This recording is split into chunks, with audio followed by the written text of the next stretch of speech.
Hello everyone, PDF here, and today we are going to be going over 3 simple, easy to make designs for one of the probably most or best known things of Bedrock Edition that I'm sure you all have heard of but might not have any idea how to make.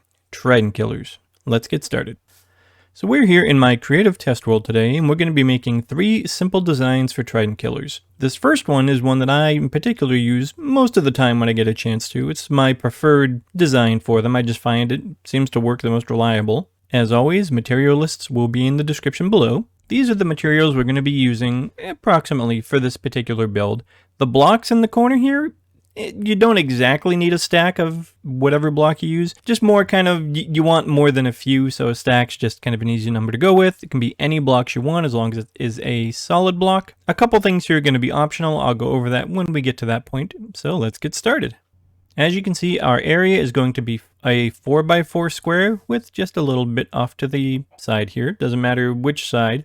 I'd kind of keep this as the front of the farm, just easier in my opinion. And this little bit's not even necessarily needed. I'll go over that here in just a moment. And it's going to be about 4 blocks up till we reach the actual blender bit. But I mean, things are going to vary a little kind of depending on where you're building. To start, we're going to put down our double chest.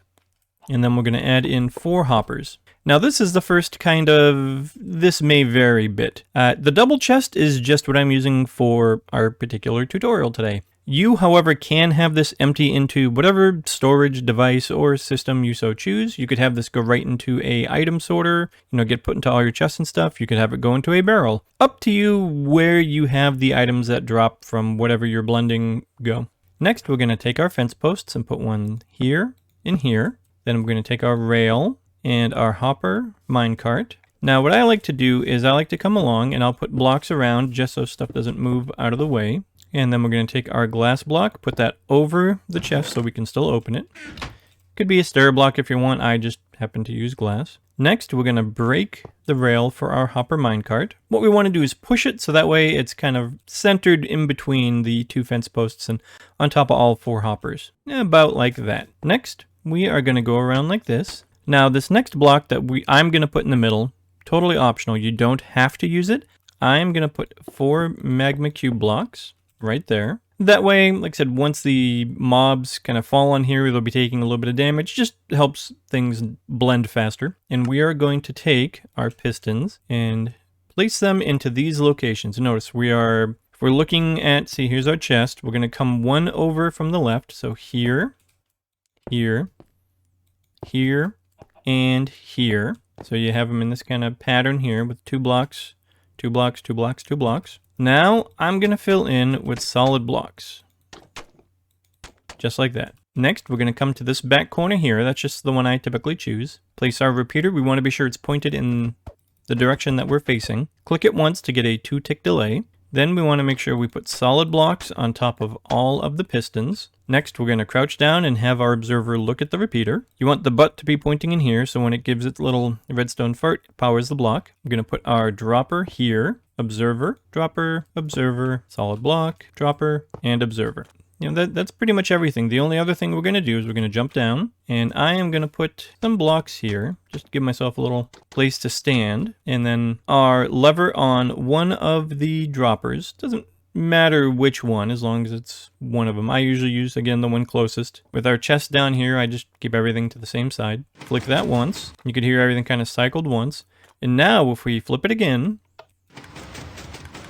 as you can see, we have our Trident killer, minus the Trident, which we're going to get to here in just a moment. Now, depending on where you're building this, if it's in the ground and it has solid surfaces all around, you don't go worry about too much. Otherwise, you're going to need to come over to the pistons here and put something on the back. It could be a solid block, it could be a button, it could be a trapdoor like in this case, it could be a block of glass even. It could be leaves for all you really want.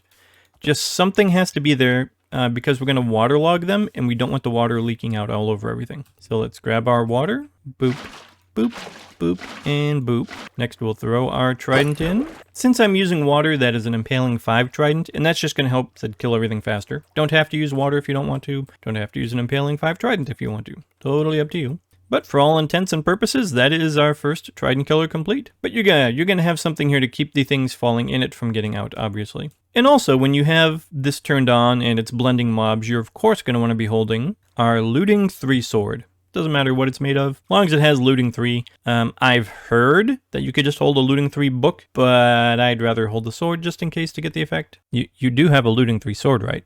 So that's our first Trident killer complete. And when I make them, this is typically the design that I like to go with. It's simple, it's reliable, you don't necessarily have to worry about any of the redstone breaking or anything getting out of sync. Very easy, just flip, on, off, and it works just fine. The next design we're going to make is very similar to this first one, but with the difference of the redstone is going to be underneath it instead of on top. And that'll let us do something else that we can't with that. With the magic of editing, we have basically the same setup leading up to before we put in all of the tridents and all that stuff. As you can see here, this is the materials that we use to make it. A little bit different. As you can see, we have a door. We don't have the magma blocks or the water. This one, you certainly can use the magma blocks and also waterlog the pistons later on if you want. I just figured I would show you, can totally make it without, and it's just fine. All right, so we have our pistons in place with the blocks around them. And this is where it's going to be different than that one. We're going to come back down to the bottom here, and we're going to get rid of all of these blocks in this middle layer, except for the ones underneath the pistons.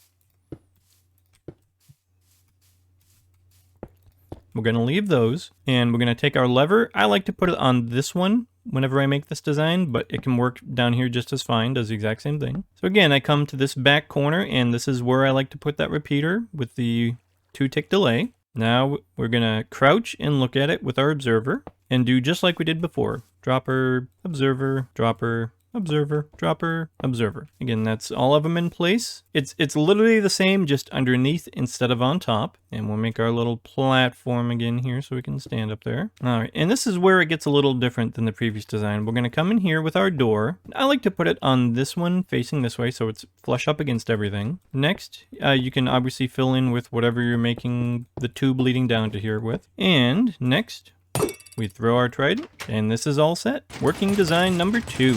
This is good for if you're going to have multiple people using it, so, you know, if everybody wants a chance to get XP, they can open the door, come in, grab it, and throw the trident that way. Now, one reason that instead of having it up top, I like to put the switch on the bottom, is if you notice, like on our first design, all of the pistons are retracted. If you have it up here, it's going to power that, which is going to have that one stick out. It's more of an aesthetics thing. I don't like the way it looks with the piston sticking out. Just, that's me. So that's why we'd put the switch on the bottom, is to make sure that all the pistons are retracted. But again, if you don't care, you can put it up top to make it easier to reach. And one more time. And here we are, back to the point where we're about to put our hoppers on. And the main difference with this third design is it's a tiny bit smaller. It's like 1 level smaller because all the redstone is going to be on the same level. Good if you don't have a lot of space, or if you really just, you like slightly more compact designs. There are a couple caveats with it, which we'll get to. Now, what we're going to do is take redstone torches, and we're going to put one on each of the pistons on this side. Next, we're going to take our observers and have them look at those torches.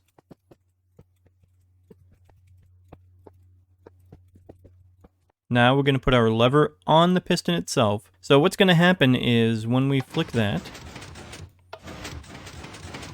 as you can see, they all go at a good speed. When we turn it off, that is going to have one of them constantly out. With this particular setup, there's no way to avoid that. Again, it's more personal opinion if you like it or not. That's why I like the one where they're all retracted. It just looks neater in my opinion. And we're going to fill in all around with these. Okay, now we're going to throw our trident in, and this one is complete. Now, the other big caveat with this one is, with this first one, as you saw, we waterlogged the pistons, and you can do that with this one as well if you want. You would just need to put something on the back of the pistons here to make sure the water doesn't leak out. This design, you cannot waterlog. If you try to waterlog the pistons, that will wash the redstone torches away, won't work anymore. And there we have it. 3 simple, easy to make designs for probably one of the most useful redstone contraptions we have in Bedrock. If you have some kind of mob farm, these certainly make it a lot easier on you. Whether it's a general mob farm, a drone farm, or even your gold farm, you're going to have one of these on it somehow, most likely. And one other important thing to keep in mind is if you enjoyed this video, hit that like button and subscribe if you want to see more. Helps me out a lot and gets my content to more people. Speaking of content, want to see more? Check out this video right here. See you next time.